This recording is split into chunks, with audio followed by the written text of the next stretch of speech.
bom dia, meus caros irmãos e irmãs, queridos devotos e devotas de Santo Antônio, paz e bem. Sempre é uma alegria de poder chegar até você, ao seu lar, com a nossa mensagem, com as nossas reflexões dos evangelhos do dia a dia. Hoje, quinta-feira, dia 25 de janeiro, nós vamos refletir a partir do evangelho de Marcos, o capítulo 16, versículos de 15 até 18.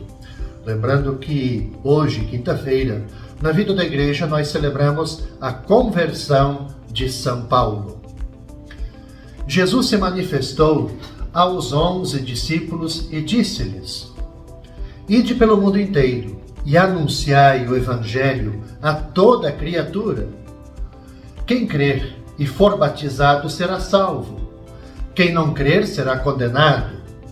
Os sinais que acompanharão aqueles que crerem serão estes: expulsarão demônios em meu nome, falarão novas línguas.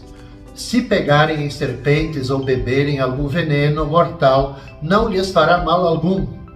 Quando impuserem as mãos sobre os doentes, eles ficarão curados.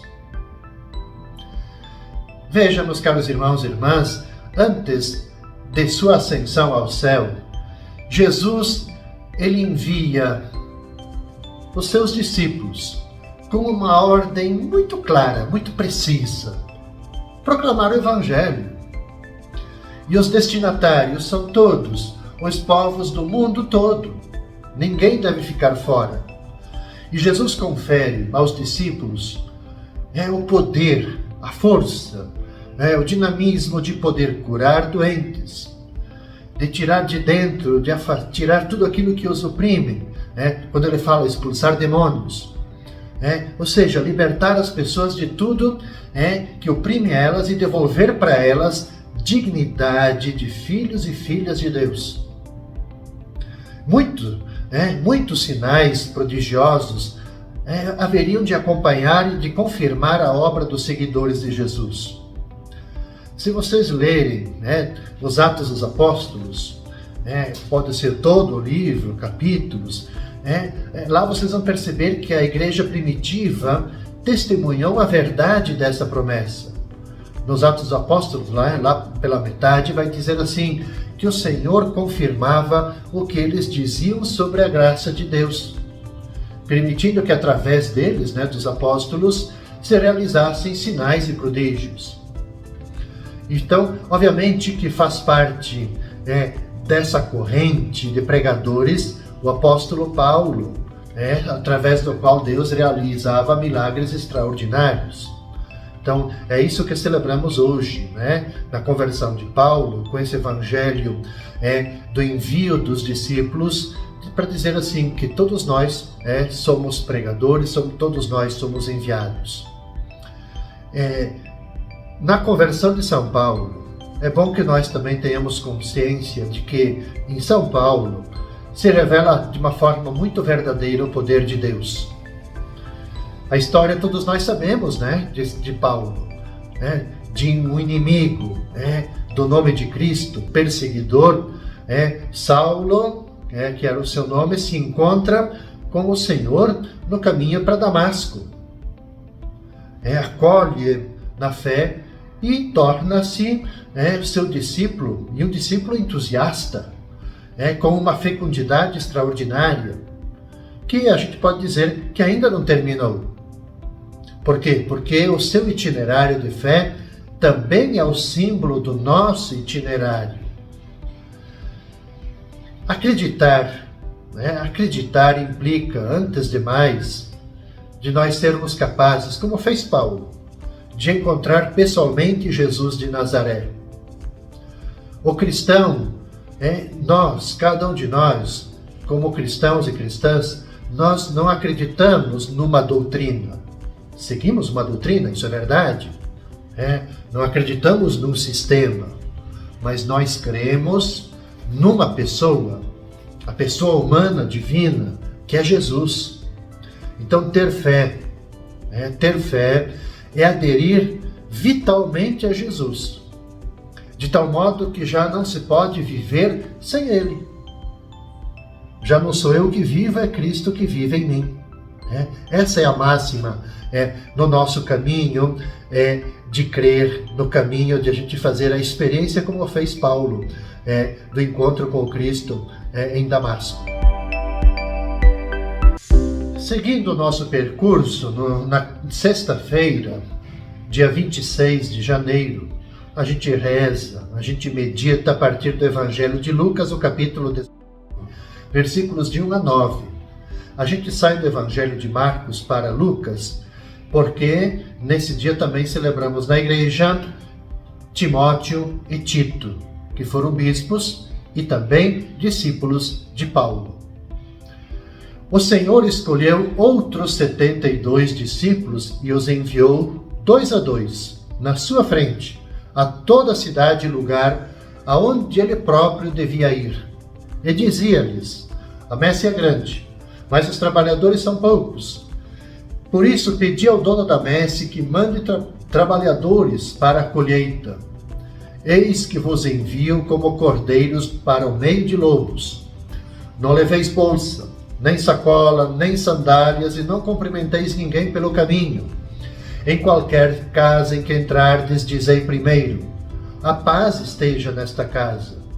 Se ali morar um amigo da paz, a vossa paz repousará sobre ele. Senão, ela voltará para vós. Permanecei naquela mesma casa, comei e bebei do que tiverem, porque o trabalhador merece o seu salário. Não passeis de casa em casa. Quando entrardes numa cidade e fordes bem recebidos, comei do que vos servirem, curai os doentes que nela houver, e dizei ao povo: o reino de Deus está próximo de vós. Um belíssimo evangelho, sempre, esse do envio dos 72, que nos remete sempre à nossa missão enquanto batizados e batizadas. Assim como os 12 eles foram enviados em missão na Galileia, o Jesus agora envia os 72 discípulos a evangelizar a Judéia. São 70 como os povos que compunham a humanidade, sinal de que a Boa Nova ela não pode ficar restrita. A Boa Nova tem que se estender ao mundo inteiro. E eles têm que ir despojados de várias coisas, de segurança e de comodidades. E sendo assim, eles vão à frente de Jesus para preparar sua chegada. Veja que coisa bonita. Esse é o sentido de todo apostolado da igreja, pois é Jesus quem deve ocupar o centro da missão. A gente, cada um de nós, eu, você, nós somos instrumentos, como os 72 que vão à frente para preparar. Para quê?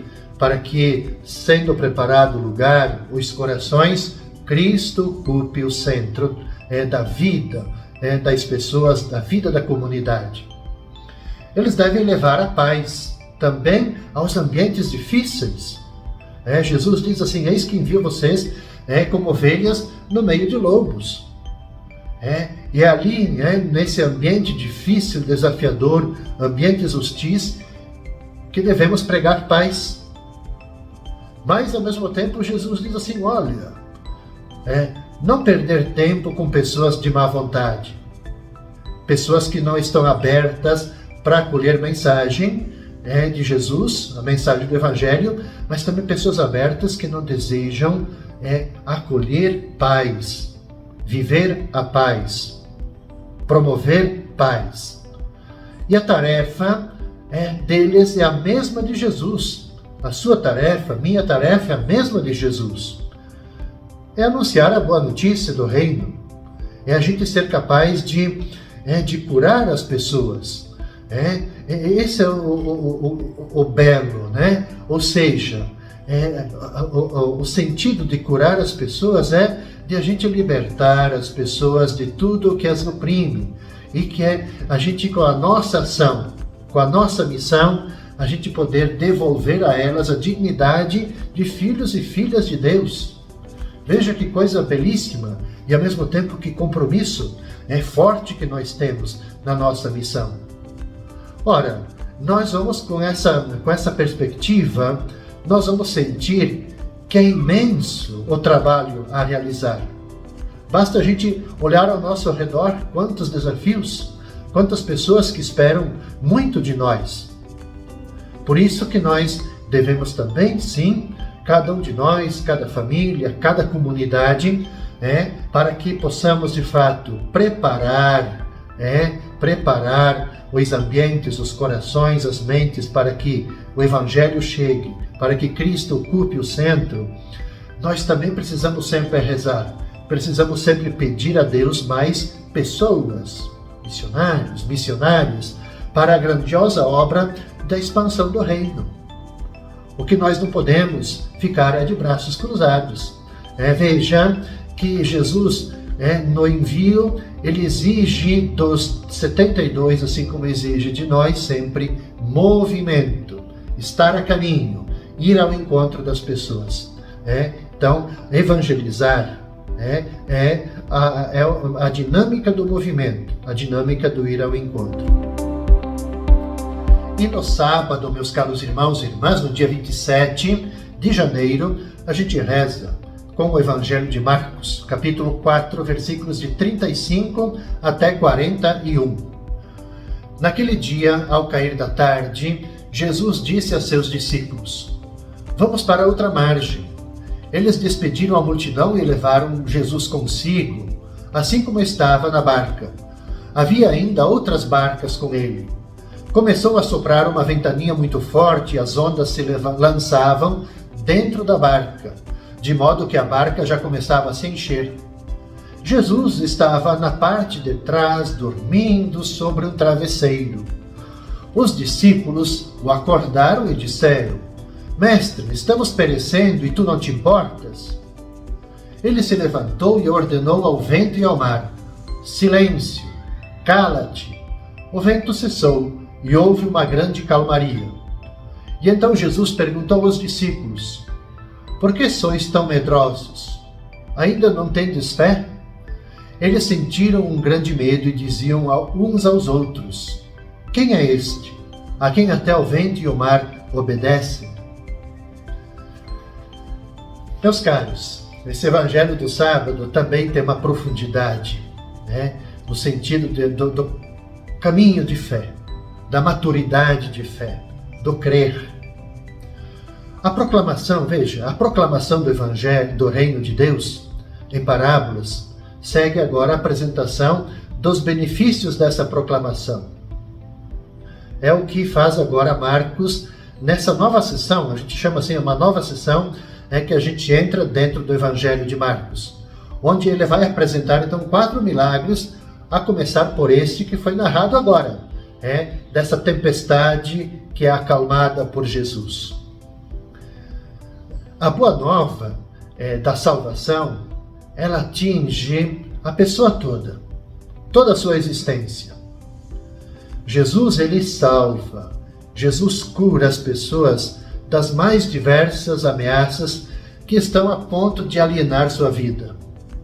E é interessante notar o contraste, neste trecho do Evangelho, entre a serenidade de Jesus, que dorme atrás, e a ansiedade dos discípulos, que lutam bravamente contra as ondas e o vento. Parece que os papéis estão invertidos.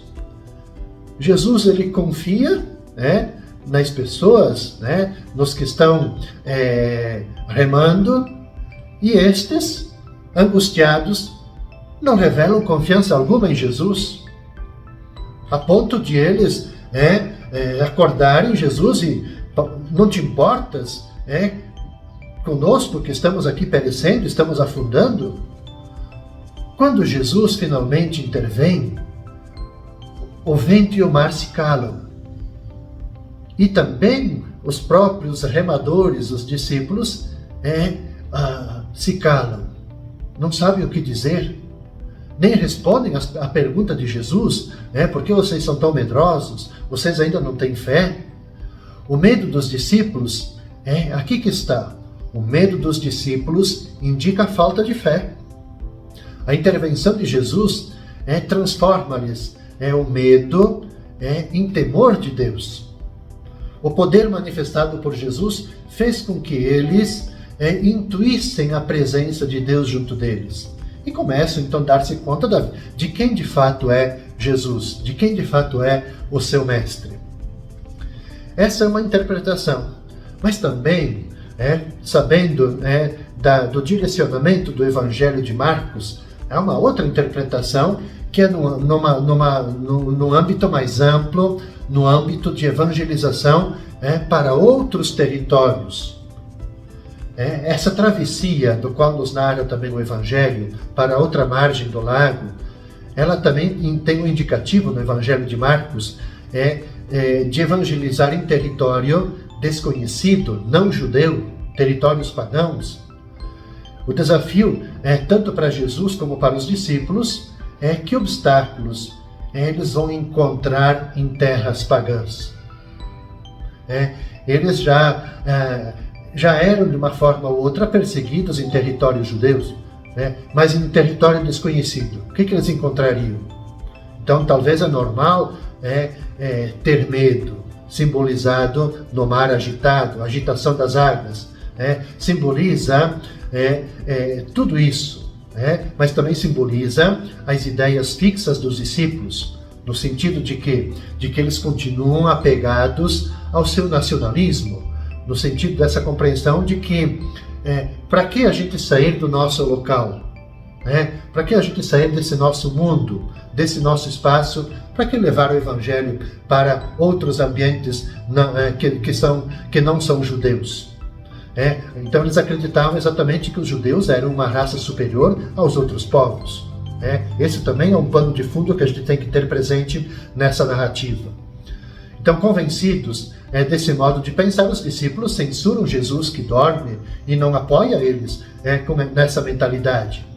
E Jesus acalma a tempestade que eles fizeram surgir, Faz cessar, Jesus cessa as pretensões judaicas, essa ideia da raça superior aos demais. Dessa vez é Jesus quem repreende os discípulos. Por que vocês são medrosos de ir para um outro ambiente? Por que vocês têm medo de ir para um ambiente não judeu? Vocês não têm fé para dar o testemunho de quem eu sou, dar o testemunho da palavra? Então Jesus, que fora perseguido pelas autoridades dos judeus e por seus próprios familiares, agora ele enfrenta medo dos discípulos. Que no fundo, eu sempre digo, o medo dos discípulos também é o nosso medo. Nós muitas vezes também temos medo de sair do nosso ambiente de segurança, e de levarmos a mensagem do Evangelho para ambientes desconhecidos. Com essa reflexão, a gente conclui, caros irmãos e irmãs, a meditação desta terceira semana do Tempo Comum. Nós vamos nos encontrar novamente na segunda-feira, neste mesmo horário. Desejo a cada um de vocês toda a paz, todo o bem. Até a próxima!